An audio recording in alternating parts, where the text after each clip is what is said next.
Hey team, Coach Wes here from Browns Bay and Constellation. I hope you guys are all doing well. I'm here with another tip for you guys that's going to help you a lot for your 8-week challenge.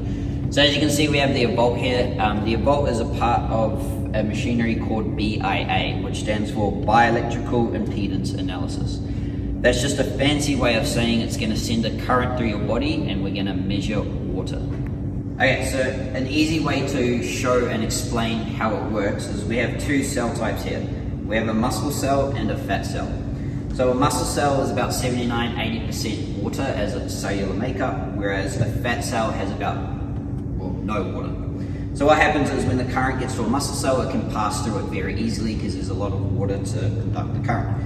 However, when it gets to a fat cell, there's a lot of impedance which stops the current from going through, and that's what the Evolt will measure. So we're measuring the amount of impedance, which will tell us how much fat there is in the body. Cool, so why that's important for us is because after 8 weeks of being in a low-calorie diet, we're going to be very depleted. We're not going to store as much water and carbohydrate or glycogen in the body, and that will show in our scan. So what we want to do, especially towards the end of our challenge, is actually go through a refeed period. We want to make sure that we're upping our carbohydrate and our water towards the end so that we can store as much water and glucose in our body, and that will show on the scan. A lot of us dropped muscle in the first challenge, so what we want to do is be able to replete our body to show that it's there. We didn't actually lose muscle, we were just depleted. We're in a low-calorie diet for 8 weeks, and that will show.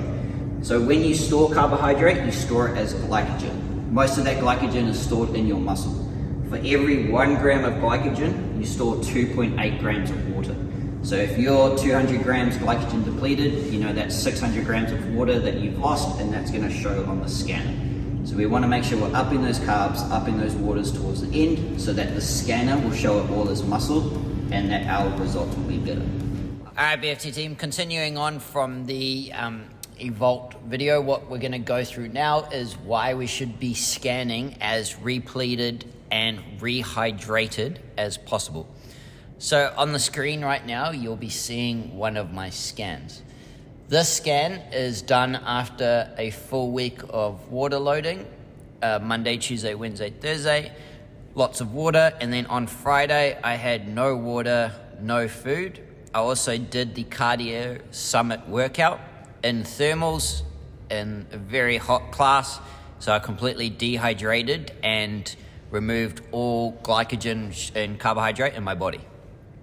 So the reason I did this is because the next day I wanted to scan in the morning, which is what you're seeing now, and you can see I weighed in at 78.1 kgs.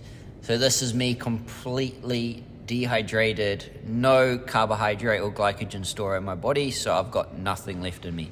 So this is an extreme case of what does happen when we're doing an 8-week challenge. Our body just doesn't store as much water and carbohydrate as it would do in a normal state. What we'll then see next on the screen now is my scan 24 hours later.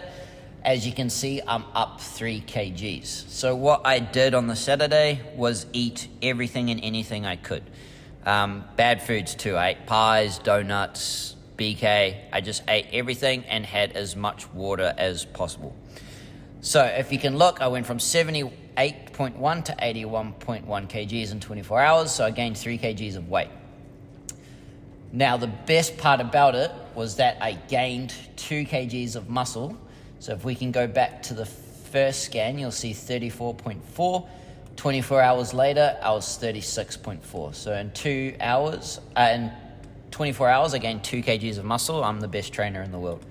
Also, if you notice that the first scan shows 16.1 kgs of fat mass, and then I actually lost 300 grams of fat down to 15.8, even though I'm 3 kgs heavier. So all I did was refuel my body and rehydrate my body, and then all the carbohydrate and water went where it should have gone, which is back to the muscle. So this is to prove to you guys that we can't do our scans dehydrated. And a lot of the time when we do a scan and it says we've lost muscle mass, it's just the fact that we're not storing as much water and carbohydrate as possible. This is very important information to have, and we will utilize this to make our scans a lot better towards the end of the challenge, where we'll introduce a bit more extra calories and food just so that we're fully repleted for the scan. I hope that helps your challenge, team, and if you have any questions, just let me know.